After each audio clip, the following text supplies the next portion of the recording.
Kubanga oluganda ndumanyi bulungi bwana atafuta bibi ngenda kumugorora.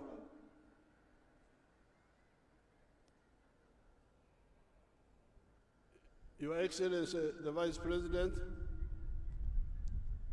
Oweekitiibwa Vice President, the Right Honourable Speaker of Parliament, Oweekitiibwa Speaker of Parliament, His Lordship the Chief Justice, Oweekitiibwa Ssaabalamuzi, their Lordships the Deputy Speaker and the Deputy Chief Justice, ababitiibwa aba Deputy Speaker, omumyuka wa Speaker n'omumyuka wa Ssaabalamuzi, the Right Honourable Prime Minister, Ssaaba Minister Oweekitiibwa, all the other leaders, abakulembeze mwenna, the religious leaders, abakulembeze b'eddiini, nammwe mwenna abana Luwero, n'abantu bonna ab'e Luwero. I've already greeted you. President amaze okubalamusaako. First of all, Okusookera ddala, I thank God for life. yeebaza Katonda olw'ekirabo ky'obulamu. All these 8 years, I think God. Emyaka gino gyonna ekinaana. Secondly, I salute my parents who brought me up. Yeebaza bazadde be abaamukuza. Thirdly, I thank Mama Janet for giving me a family, very, very beautiful family. You saw some of them here. Yeebaza ne maama Janet Museveni okumuwa famire ennene eyo bwetyo. You saw some when we were cutting the cake here. Abamu mubalabyeko wano nga basala keeki. Then I thank you, the fighters,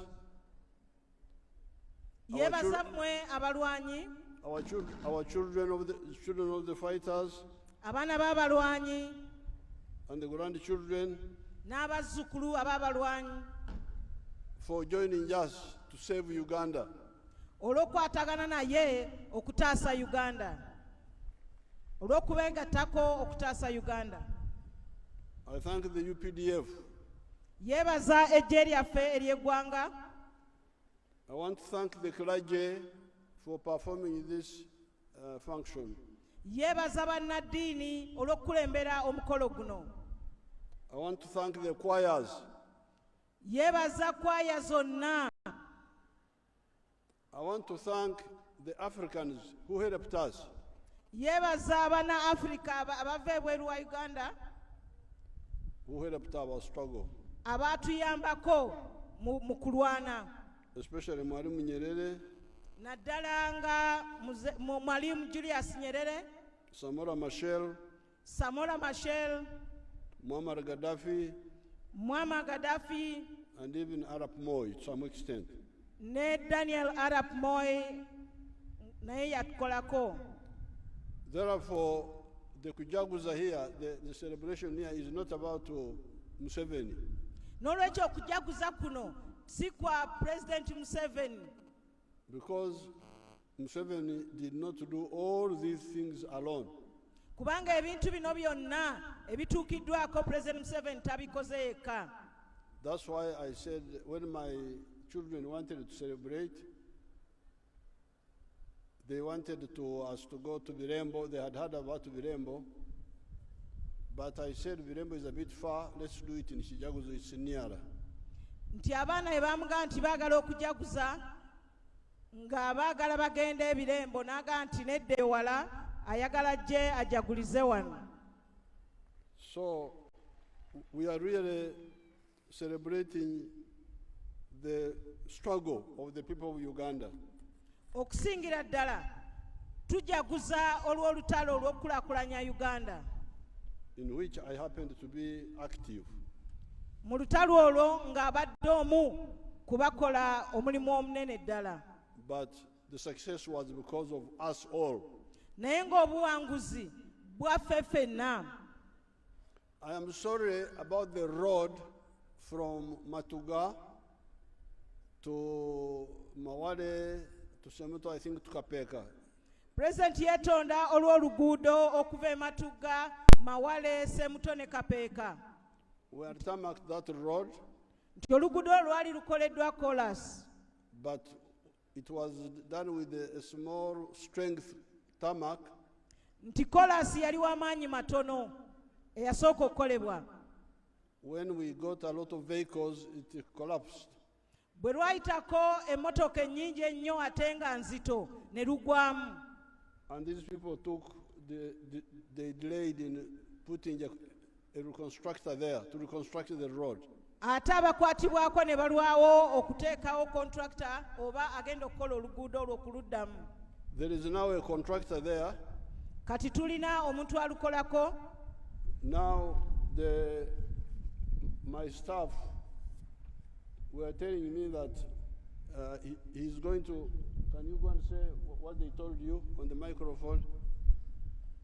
You can speak on the microphone. Go and speak also. Bastaffa president bagenda kututegeeza ekigenda maaso ku luguudo lwaffe olwo.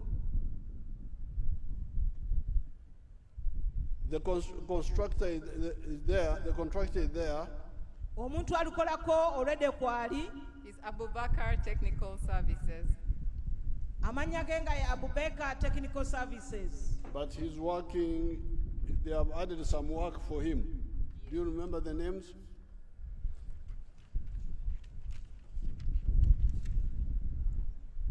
They've added Kalasa to Ndeje, Bombo to Kaumu. Bayongeddeko okugenda e Kalasa okutuuka Endejje. Okay, thank you. Ne Bombo ne Kawumu. The number of points about the road. The number of points about the road. Ensonga ku luguudo olwo. Number one, they are going to make it stronger than it was because it was not designed for many vehicles originally. They are now designing it for bigger traffic. Ensonga esooka nti kati lugenda kukolebwa nga lw'amaanyi nnyo, lw'amaanyi ddala, kubanga bwe baalukolera lwayita luyitako emmotoka nnyingi ng'ate nzito, naye kati lugenda kukolebwa olw'okubanga lulina emmotoka nnyingi eziyitako. So that's number one. Eyo y'ensonga esooka. Secondly, they will make a branch from Karasa to Ndeje to Bombo. Ensonga ey'okubiri nti lujja kuvaako lugenda e Kalasa n'Endejje okutuuka e Bombo. Thirdly, they will make a branch from Kagembe to my place in Kaumu. Nti era lugenda kuvaako awo e Kagembe paka lwe lunaatuuka ku faamu ya President e Kawumu. Now, of course, you know that they are working on the Kachiri, Masurita, Maware. Who is working on that? Does somebody have information? Era mukimanyi nti bakola ku luguudo okuva e Kachiri, Masuulita ate okutuuka e Mawale ku luno olukolebwa. Ani alina amawulire? Waliwo omuntu mu UNRA oba akwatibwako okujja okutunnyonnyola oluguudo lw'e Kachiri, Masuulita paka Mawale we lutuuse. Executive Director wa UNRA Wali Sebo. Your Excellency. I am winding them up, but I think they are still around. Your Excellency, it is being done under the Ministry of Works using pro-based technology. Using what? Low-cost technology. So they are working on that, but that will remove Omchuchu, remove the dust. Yes, Your Excellency. Oluguudo lukolebwako Ministry y'ebyenguudo era nga lugenda kukolebwako okulaba nti teruliiko nfuufu. Angambye nti bakozesa amagezi g'Abaganda naye amagezi g'Abaganda ganaatera okujja kwefuufu waakiri bw'atyo bw'angambye ono. Mubiwulidde. Then there is the road from Luwero to Butarangwa. Waliwo oluguudo okuva e Luwero Kiwoko paka Butalangu. What's happening to that?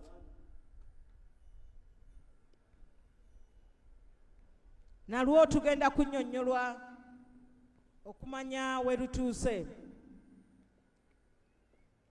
And then also from Butarangwa to Kapeka to Nakwaya. Waliwo n'oluva e Butalangu paka Kapeeka okutuuka e Nakwaya.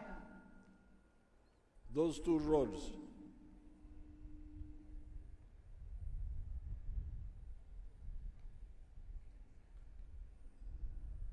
Yes, speak. Owomuzindaalo atuyambeko. Somebody working on the microphone. See, Luwero Butalangu is currently under construction by DOT Services. After that, we'll complete the design for Butalangu to Kapeka. Right now, we're just waiting for funding for it. What? Funding for Butalangu to Kapeka. And then Nakwaya. And that too, Your Excellency. So these roads will be done.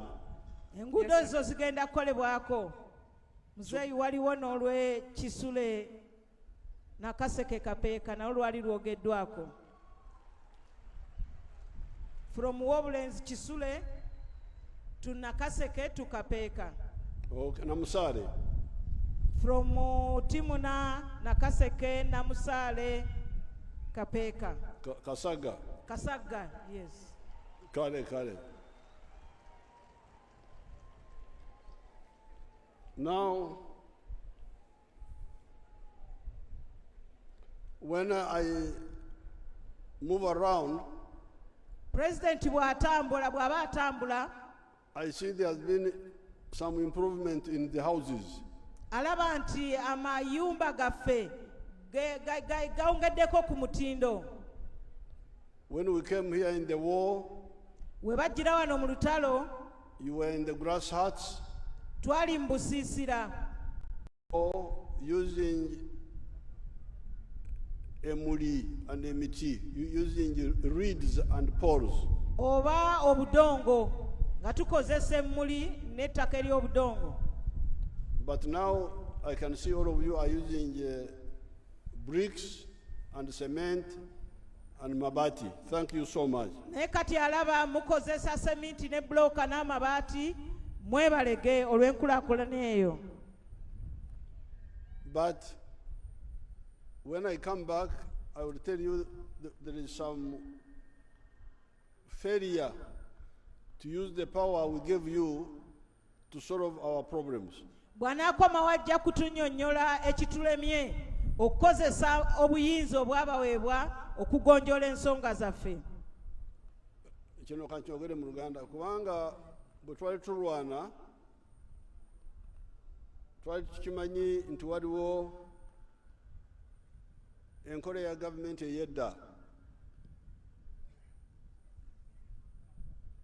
Enkola ey'edda waliwo ow'omuluka, oweegombolola, esaza ne DC bona baaliwo. Naye nze okuba bwe nali ntegeera ensonga eri ewaffe enkole, abantu abo baali tebakolera bulungi abantu, baali bakola kipakasi oba n'okuba ne babba. Kati ffe bwe twajja, nze kennyini naleeta ekiteeso nti bano ono ow'omuluka asigalewo, oweegombolola asigalewo, DC asigalewo, n'owesaza nali simufuddeko, naye sibeesiga.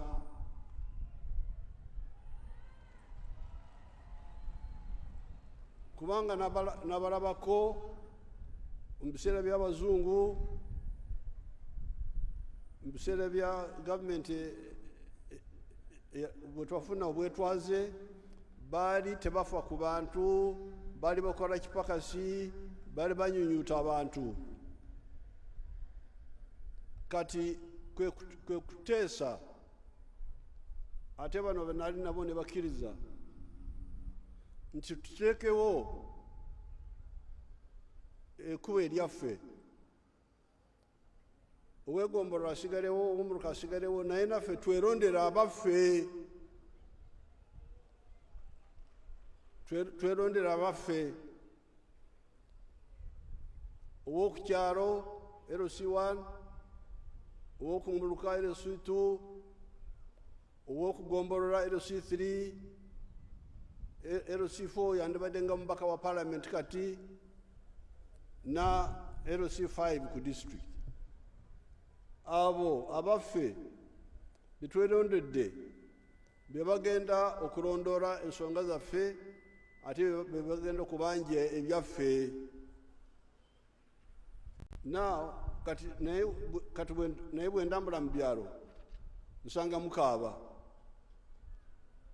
Kati mukaaba ki? Be mwalonda tebabanja ebyammwe. Ekizibu kyajja kitya? Ensonga eyo kiteeke mu Luganda olulungi Namayanja. President yagambye nti bwe twava mu lutalo waliwo ab'amagombolola, waliwo owessaza, waliwo ne DC, naye n'agamba nti abo basigalewo, naye nga tabeesiga bulungi. Kwe kusalawo n'agamba nti tuteekewo abaffe. Bwe bukiiko obwo okuva ku LC1, owa LC2 gwe muluka, owa LC3 paka ku LC5. Naye ate bw'atuuka eyo gye muli awulira ng'ate mukaaba. Obuzibu buvaawa? So mukiddemu lwenaddamu mukiddemu ekigambo ekyo. Abantu bammwe bwe mwarwana bakola ki? Bw'anaakomawo ajja kubeera naffe mumuddemu ekintu ekyo nti abantu be mwerondera bakola mulimu ki? Kubanga nze omuzadde bwe nambira abaana bye mbalamidde ne batabifaako, kati awo tukole tutya? Nti ye ng'omuzadde bw'amala okulamira abaana n'ababakwasa ne batafaayo, olwo tuba tulina kukola tutya? Okay, bwenadda mugenda kuntegeeza. Mwetegeke nange nkomawo.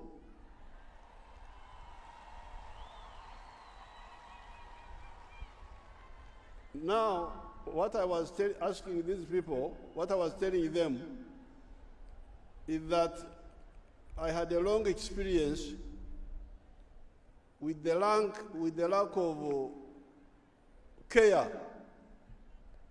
by the structures of the government in the colonial times and in the years of independence.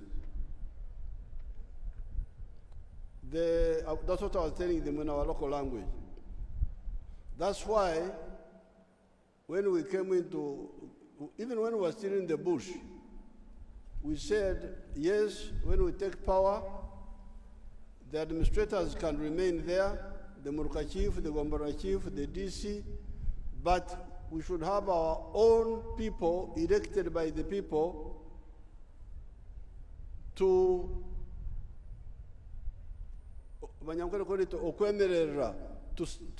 supervise, to look at the interest. Okubeera bannampala, okulabirira. Nyampala. To look after the interests of the people. Okutunulira ebikwata, okulondoola ebikwata ku bantu. So that's why we said now you have your own elected people. LC1, LC2, LC3, LC5, LC4. Yensonga lwaki yagamba nti mwe abantu mwerondera abakulembeze bwammwe okuva ku LC1 okutuuka ku LC4 ng'ekyaliwo. But what I was asking them in our local language was, what is the problem? Those people are there, they don't follow the interests of the people. That's what I was asking them.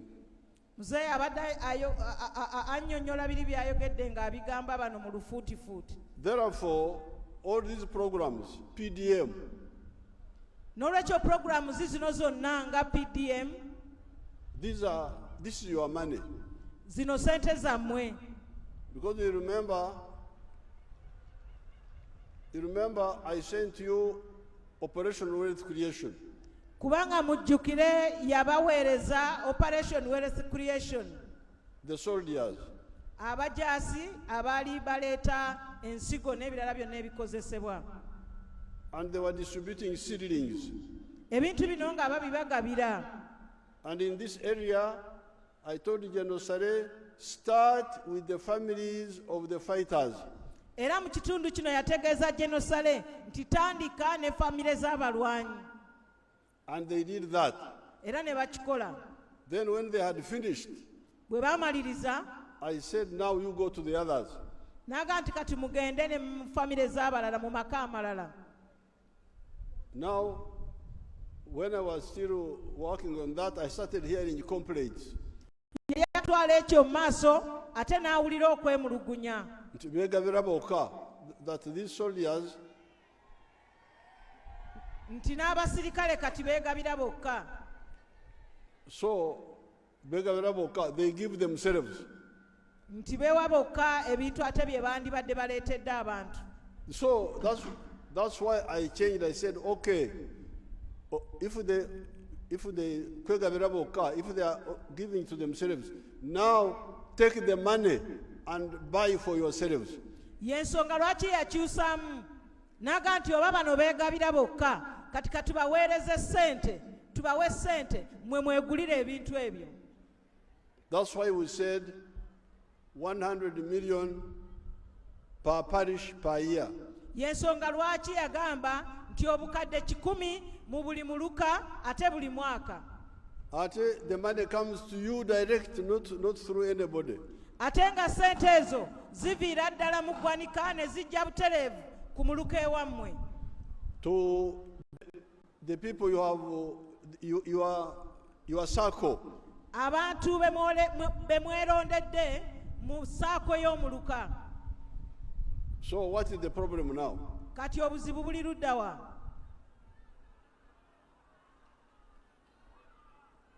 Now, when I come back, give me answers to that.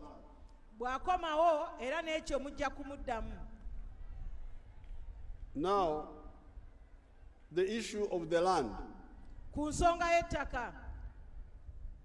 We solved this problem in the CA.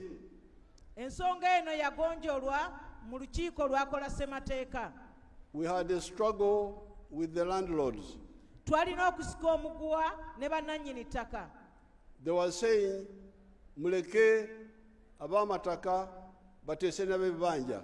Nga bagamba nti muleke ab'amataka bannannyini ttaka bateese n'ab'ebibanja abali ku ttaka lyabwe. Let the minor owners agree with the tenants. Nti bannannyini mayiro bo bateeseganye n'abali ku bibanja byabwe abali ku mayiro ezo. The NRM said no. NRM n'egamba nti kikafuuwe. It said no tenant will be chased from his kibanja. N'egamba ekisookera ddala nti teri wa kibanja ajja ggobwa ku kibanja kye.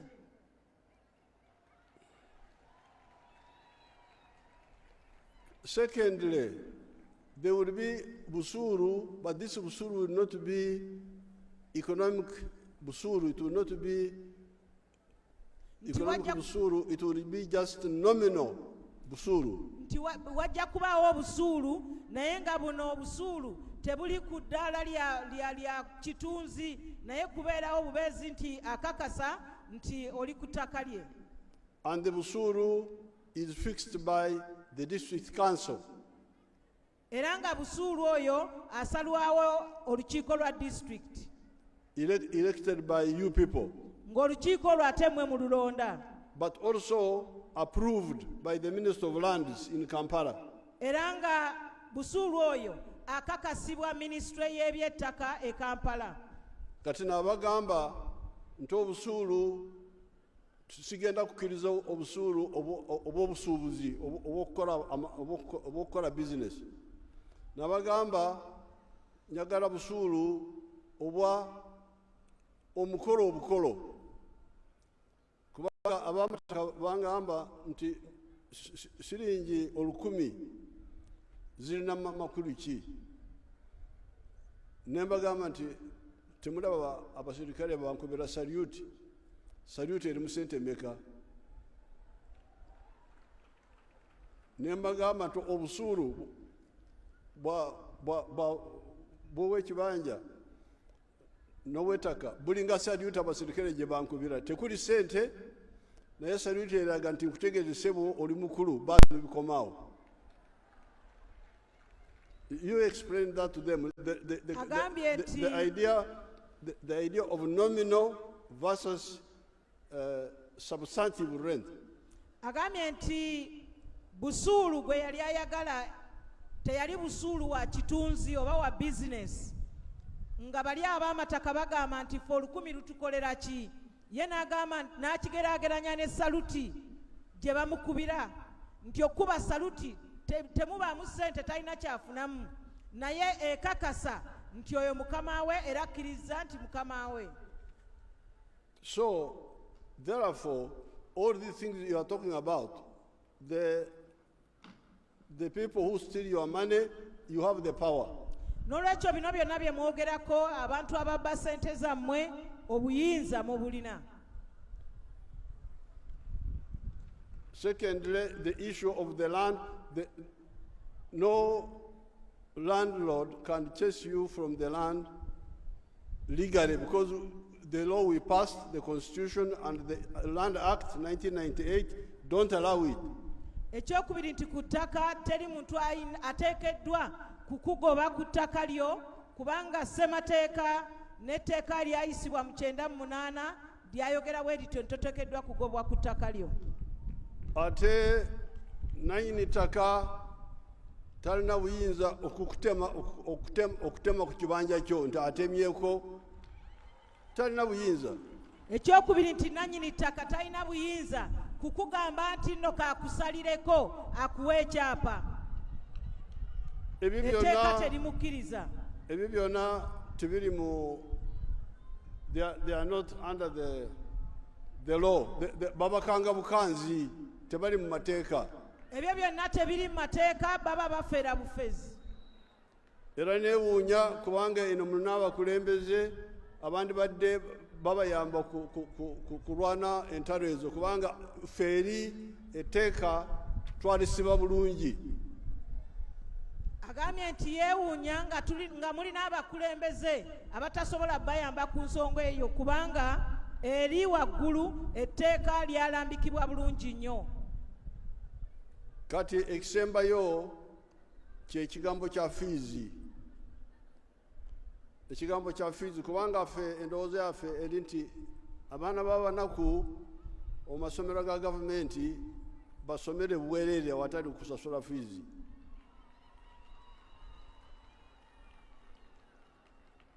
Naye tugenda kukiteeka mu nkola kati tukyalina ebitutawaanyamu katusooke tubitereeze tugenda okuddamu.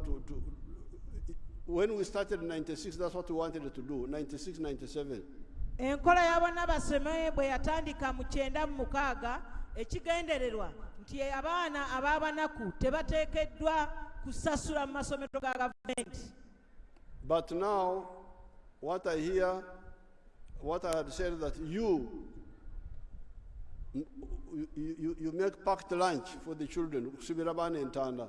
Ye yagamba nti abaana bammwe mubasibire entanda. Mu abazadde. Abazadde abaana basobole okufuna ekyemisana. And buy exercise books. N'okugula ebitabo. And buy uniform. N'okubagulira uniform. Then the government will do the rest. Gavumenti yo ekole ebya fees. But some of the teachers say you are not able to give your children lunch. Naye abasomesa abamu bagamba nti n'abaana bammwe temubawa kyamisana. And then my question is, what do they eat when they are at home? President yebuuza bwe mba temubawa kyamisana ku ssomero awaka baba balya ki? And secondly, if you expel him because he doesn't have lunch, how are you helping him? Will he get lunch or what? Ekyokubiri nti bw'omugobola okuba tazze na lunch oba talina lunch oba omuyambi otya? Naye olwaleero tetuze wano kuyomba, tuze wano kujaguza, ngenda kukomawo kuyomba. Mukiwulidde bulungi. Kati munetegeke lwenda komawo, ngenda kubayombesa, ate n'okuyombesa abo bonna abasitawaanya. Kati lunaku lwa kujaguza, mwebale okujja, kati ndeese abanyankwere balina enkola yaabwe, bw'oba okyala otwalayo ekitereke bakyeta omushenga. Kati kubanga ekereziya yaffe eri wano, ngireetedde omushenga gwange gulahi mwana alahiyo nakateji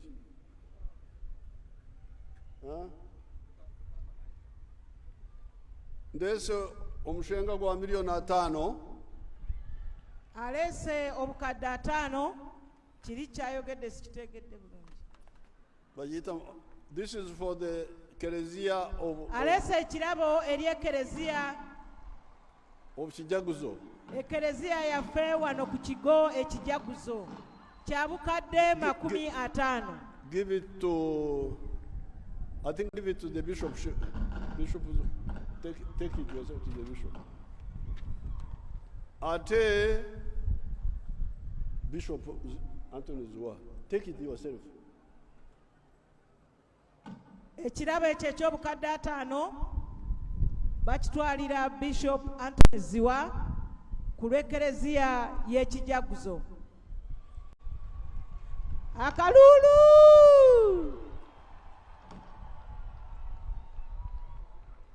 And then ebbanja ly'essomero, ebbanja lya baasi liba lirinfuukidde ekizibu bannange. Ebbanja lya baasi y'essomero era nalyo ngenda kulusasula olwaleero. Nti ebbanja lya baasi ery'essomero lino erya St. Denis kijaguzo nalyo alisasudde olwaleero. Where are the keys?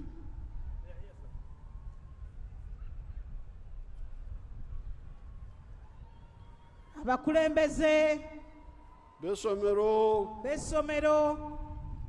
head teacher Mr. Nsigalira, head teacher Mr. Nsigalira n'abakulembeze ab'ekitundu kino. Eyo baasi yammwe. Baasi yammwe yiyo. Baasi, that's enough. Baasi, ekirabo kya baasi. Ate ebya baasi mubimanyi.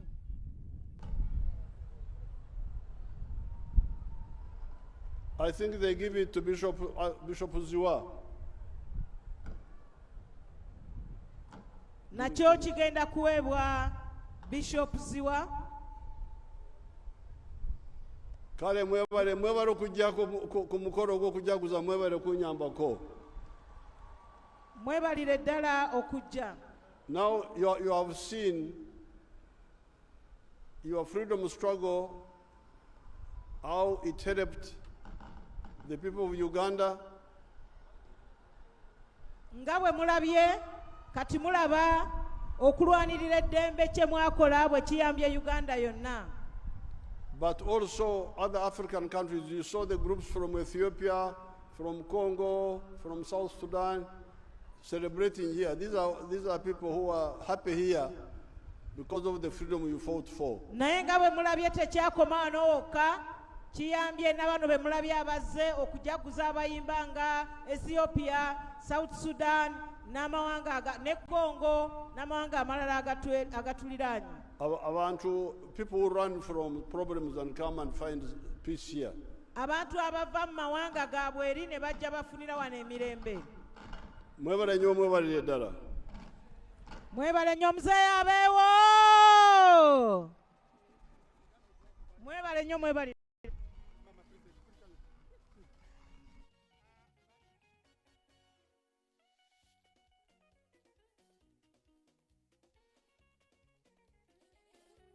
Thank you very much.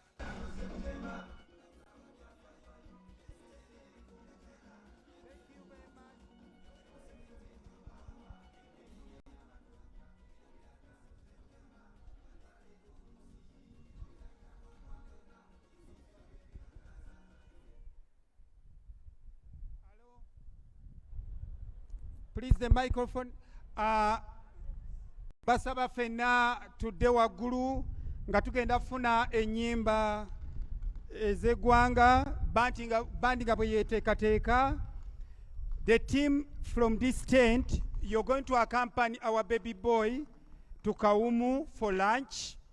Ate team esigadde wano na president era baby boy waffe atugabudde lunch eri wano.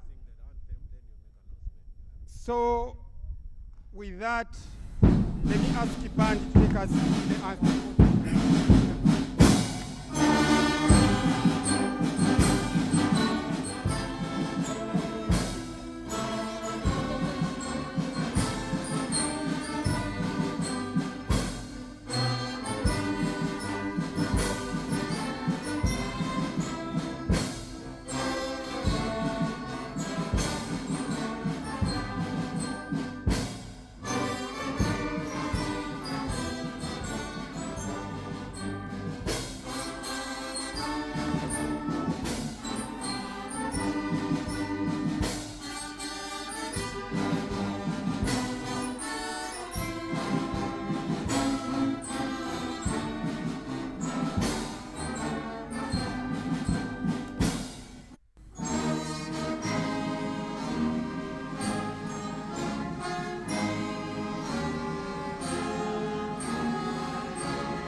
Like I said before, the team on my left should accompany the president to Kawumu demonstration farm.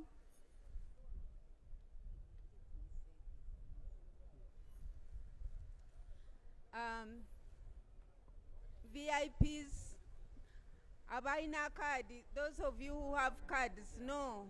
Those of you who have cards are the ones going with the president to Kawumu, but all of us who don't have cards, we have our lunch here and it is going to be served at the church. Please stay. The rest of the people, we have our serving centers, several serving centers here. In fact, I have seen other people have started eating. So please, even if you don't have a card, stay here with us. Most of us don't have cards, and we have our meal here.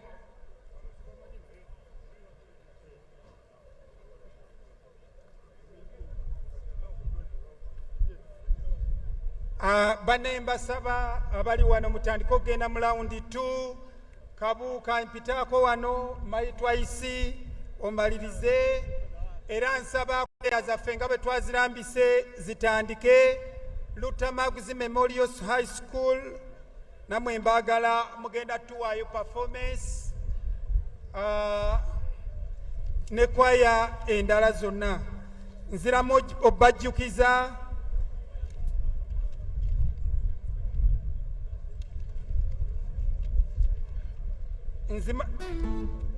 nziramu okubayita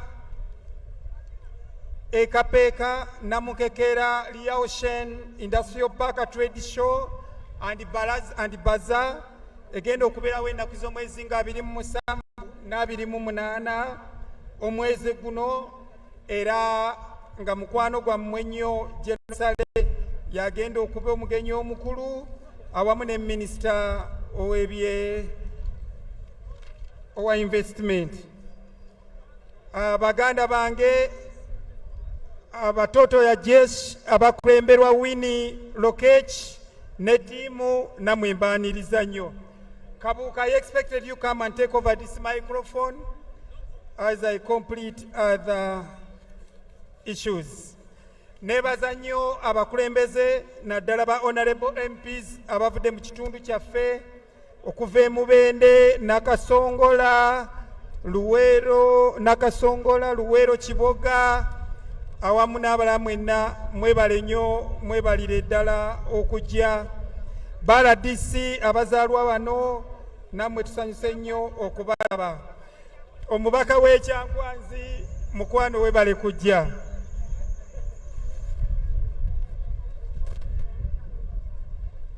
Nebaza nnyo bakitaffe mu Katonda abatutambuza obulungi.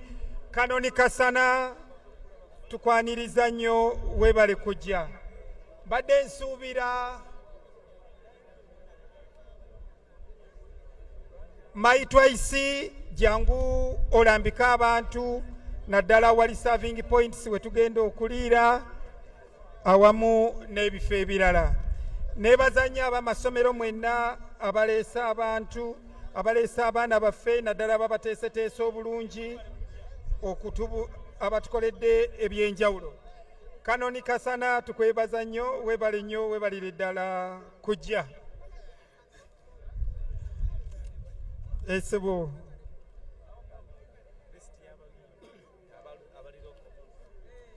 local artist bannange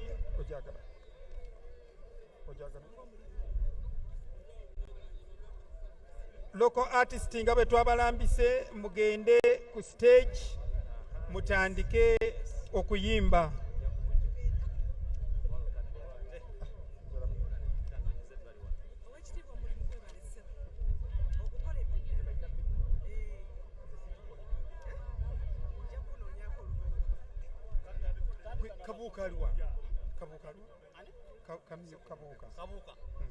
Kakambwe Sam Kakambwe jangu wano. Kijaguzo tandika St. Dennis Kijaguzo tutandike nga tusibula jjajjaffe. Tutandike katikati nga St. Mark St. Dennis Kijaguzo tuyiseewo oluyimba lwaffe lumu nga ne St. Mark Kiremakufu bwe weeteekateeka.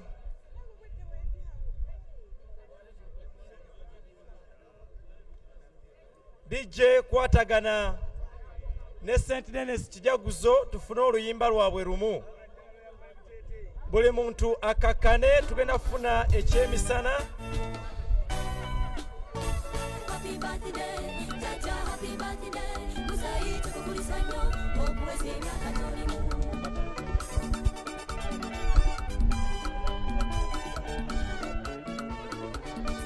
Ffe bazzukulu abakukulisa St. Dennis Kijaguzo, essomero lyo lye watandikawo erikujjukiza obuwanguzi. Ddala Jajja tukukulisa nnyo emitego egyegikutegebwa omukama gikubuusisa kati naffe tuteguliza wamu naddala bazeeyi be tulina emitima gyabatabukako okulaba batikuwa amagye okuba kufaana kunyagulwa ab'amagye baffe be tulina kazi b'empisa bakyuka nnyo